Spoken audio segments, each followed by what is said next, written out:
ஹரி ஓம் மகா காளி. அண்மையில் காஞ்சி மடத்திற்கு புதிதாக ஓர் இளைய மடாதிபதி தேர்வாகியிருப்பதை நாம் யாவரும் அறிவோம்.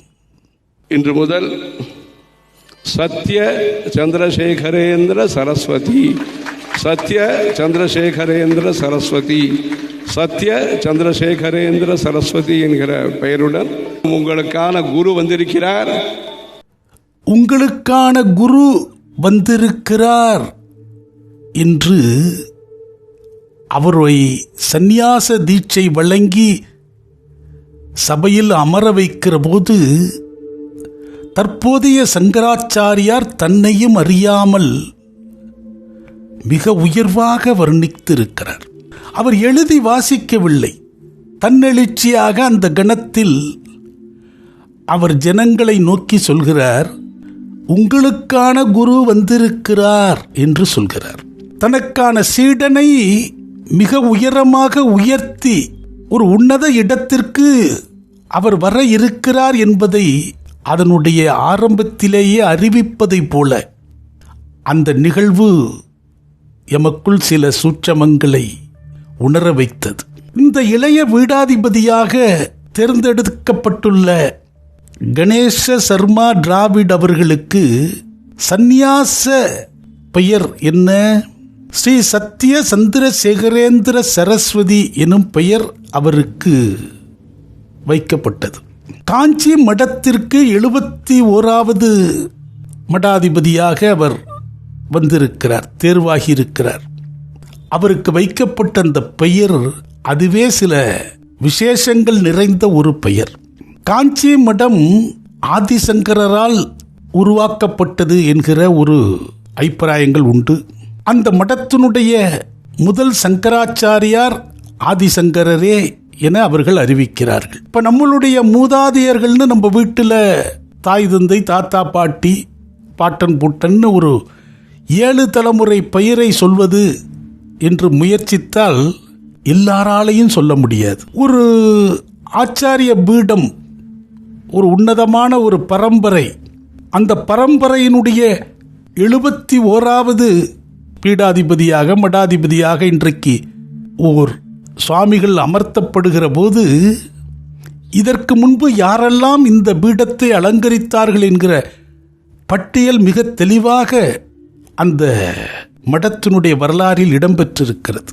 அப்படியாக பின்னோக்கி பார்க்கிற போது இன்றைக்கு 71, அதற்கு முன்பு 70, 69, 68 என்று பின்னோக்கி பார்த்து கொண்டே வருகிற போது சந்திரசேகரேந்திர சரஸ்வதி என்ற நாமத்தோடு 12வது சங்கர மடத்தின் மடாதிபதியாக ஒரு சுவாமிகள் முதலில் வருகிறார். இந்த நாமத்தை தாங்கிய ஒரு மடாதிபதி 12வது மடாதிபதியாக வந்திருக்கிறார். இந்த 71 பெயர்களையும் மறுபடி வாசித்து பார்க்கிற போது இந்த பரம்பரையினுடைய வரிசை எப்படிப்பட்டதாக இருக்கிறது, இதில் யாரெல்லாம் இந்த மடத்தினுடைய மடாதிபதிகளாக இருந்திருக்கிறார்கள் என்பதை விரிவாக வாசித்து பார்க்கிற போது 71 பெயர்களிலும் அதிகமாக மறுபடி மடாதிபதிகளுக்கு வைக்கப்பட்ட பேர் எது தெரியுமா? சந்திரசேகரேந்திர சரஸ்வதி என்ற பெயர்தான்.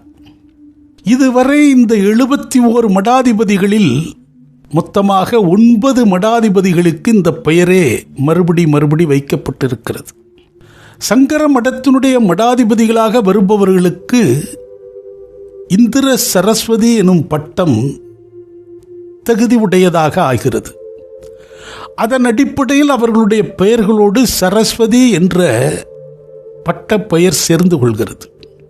அவர்களுடைய நாளும் பொழுதுமான நல்லொழுக்க தவத்தின் மூலமாக சரஸ்வதியை வசப்படுத்துகிற அதே நேரம் இந்தியாவில் எத்தனையோ மடங்கள் இருக்கிறது, எத்தனையோ மடாதிபதிகள் இருக்கிறார்கள். ஆனால் அந்த மடங்களை நிர்வகிப்பதற்கு, பராமரிப்பதற்கு, கரண்ட் பில் கட்டுவதற்கு, அனுதின அன்னதானம் தருவதற்கு வழியில்லாத வறுமையோடு இருக்கும் மடங்கள் எண்ணற்ற. ஆனால் இந்த சங்கர மடத்தினுடைய ஒரு மிகப்பெரிய ஒரு பேராற்றல் சரஸ்வதி கடாட்சியம் மட்டுமல்ல, லக்ஷ்மி கடாட்சியம் அங்கே நிறைந்து வழிந்து கொண்டிருக்கிறது. அந்த ஒரு பெரும் ஐஸ்வர்யம் அங்கே எப்பொழுதும் சாஸ்வதமாக நின்று கொண்டிருக்கிறது. சங்கர மடத்தினுடைய 12வது மடாதிபதியாக அமர்ந்தவர் ஸ்ரீ சந்திரசேகரேந்திர சரஸ்வதி அவர்கள். அதன் பிறகு 21வது மடாதிபதிக்கு இதே நாமம் மறுபடியும் சூட்டப்படுகிறது. அதைத் தொடர்ந்து 34வது மடாதிபதிக்கு இதே நாமம் மறுபடி சூட்டப்படுகிறது. அதைத் தொடர்ந்து 47வது மடாதிபதிக்கு இதே நாமம் சூட்டப்படுகிறது. அதைத் தொடர்ந்து 62வது மடாதிபதிக்கு இதே நாமம் சூட்டப்படுகிறது. அதைத் தொடர்ந்து 64வது மடாதிபதிக்கும் இதே நாமம் சூட்டப்பட்டிருக்கிறது.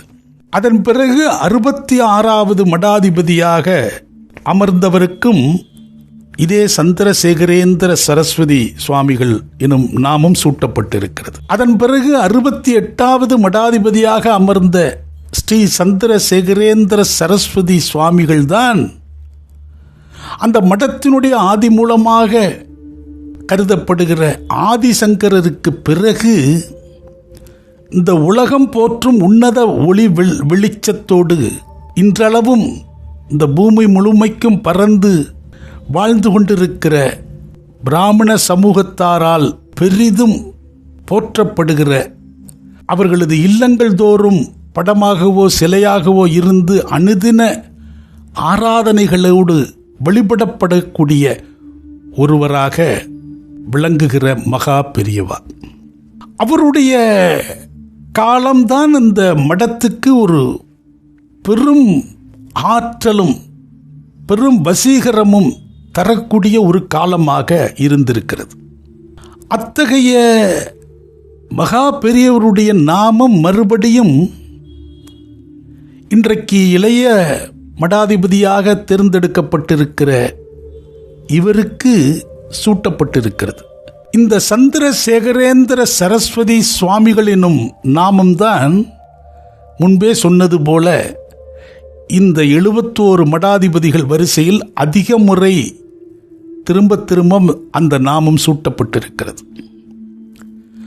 அந்த நாமம் சூட்டப்பட்ட காலங்களிலெல்லாம் அந்த மடத்திற்கு ஏதேனும் ஒரு புதுவிதமான ஒரு ஆற்றல் குடி புகுந்திருக்கக்கூடும்.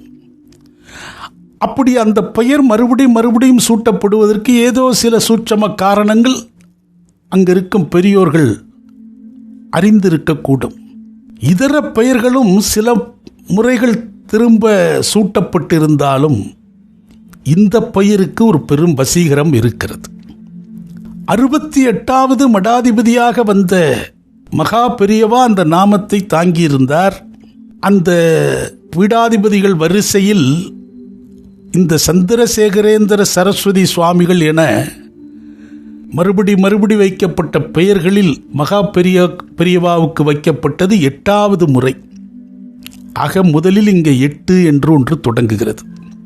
8வது முறையாக வைக்கப்பட்ட அந்த பெயரை தாங்கியிருந்த அவர் எண்ணிலடங்காத ஒரு பெரும் புகழும் போற்றுதலுக்கும் உரியவராக இந்த பூமியில் இன்றளவும் விளங்கி கொண்டிருக்கிறார். இப்போது 71வது மடாதிபதியாக தேர்ந்தெடுக்கப்பட்டிருக்கிற இவருக்கு அந்த பெயர் சூட்டப்படுகிறது. இங்கேயும் ஒரு 8 ஏற்படுகிறது. 718. இந்த 8 என்பது ஒரு ஞானத்திற்கான ஒரு எண். ஆன்மீகத்தில் ஒரு அதீத சக்தி கொண்ட ஒரு எண்ணாக 8 பார்க்கப்படும். மகா பெரியவா முக்தி அடைந்தது ஜனவரி 8, 1994 ஆண்டு. இந்த 8 தெய்வீக சூட்சமங்கள் நிறைந்த ஒரு எண். அந்த 8 இங்கு நிறைய ஆளுமை செய்கிறது. அது மட்டுமல்லாது புதியவராக தேர்ந்தெடுக்கப்பட்டவருக்கு சந்நியாச தீட்சை வழங்கப்பட்ட நாள் ஜோதிட ரீதியாக பல சிறப்புகளை, பல விருத்தியை தரக்கூடிய ஒரு உசந்த நாளில் அவருக்கு அந்த தீட்சை வழங்கப்பட்டிருக்கிறது. ஒரு வார்த்தை கிராமப்புறங்களில் வழக்கு மொழியாக சொல்வார்கள், இடத்த கொடுத்தா மடத்தை கேட்குறாம்பா என்று சொல்வார்கள். இந்த இடத்தில் அதை அடியேன் மாற்றி கூறுகிறேன்.